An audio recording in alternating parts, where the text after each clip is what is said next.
Баршаңызға қайырлы күн достар. Бүгін біз ауыз ашарға өте дәмді картоп пен фарштан осындай ерекше тағамды жасайтын боламыз. Видеоны міндетті түрде соңына дейін қараймыз. Алдымен картопты тазалап аламыз, екіге бөлеміз. Орташа көлемдегі картоптарды пайдаланған жақсы. Одан кейін осылай қасықтың көмегімен жақсылатып ішін барлығын тазалап алатын боламыз. Келесі кезекте сұйық майға картопқа арналған дәмдеуішті қостым, тұзды қостым. Енді жақсылатып картоптарымыздың барлығын видеодағыдай майлап шығатын боламыз. 180 градуста пешімізді қыздырып бастаймыз. Конвекция режимі болса тіптен жақсы.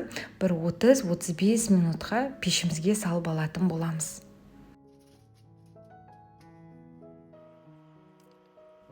Әр кезде пеш әртүрлі, сол себепті пешке қарайтын боламыз қыздар.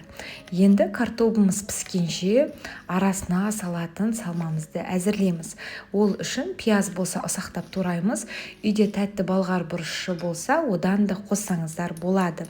Енді бізде манағы қалған сұйық майымызды құямыз.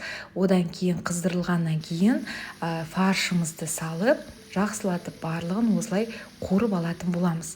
Фарш болмаса, қыздар, тауық етін пайдалансаңыздар да болады. Мінеке барлығын жақсылап қуырып болғаннан кейін, енді ұсақтап туралған пиязымызды салып, тағы да бір 3-4 минуттай қуырамыз.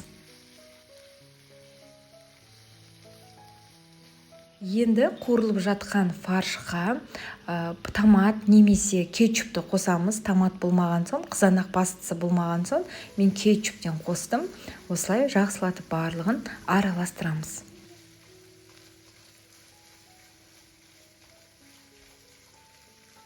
Қуырылып жатқан фаршқа енді жарты стақан суды құямыз. Араластырып, бір 10-15 минуттай фаршымызды пісіріп алатын боламыз. Сонымен қатар достар, менің каналымда әртүрлі тағамдардың рецебі бар. Каналыма тіркеліп қарасаңыздар болады. Аптасына 3 рет каналымда жаңа рецептер шығып тұрады. Енді тамағымыз піскенше салат әзірлейтін боламыз. Қасына кез келген салатты қойсаңыздар болады. Менде үйде қызанақ пен қияр болған соң, ең сүйікті салатымызды және де жасалу жолы оңай салатты жасадым. Салатный листья, яғни салат жапырақтары болса, одан да қоссаңыздар болады. Тұзымызды салып, сұйық майымызды құйып араластырамыз. Мінеке достар, картопымыз пісті. Енді ірімшікті үкіштен өткізіп алып, бірінші шамалы ғана осылай ірімшіктен картоптың ішіне барлығын салып шығатын боламыз. Енді келесі кезекте қуырылып тұрған, пісіп тұрған фаршымызды картопымыздың ішін осылай толтыратын боламыз. Бұл видеода мен бірінші рет жасап тұрдым, бірақ та дәмі деген қыздар енді өте дәмді болып шықты. Сол себепті міндетті түрде жасап көріңіздер.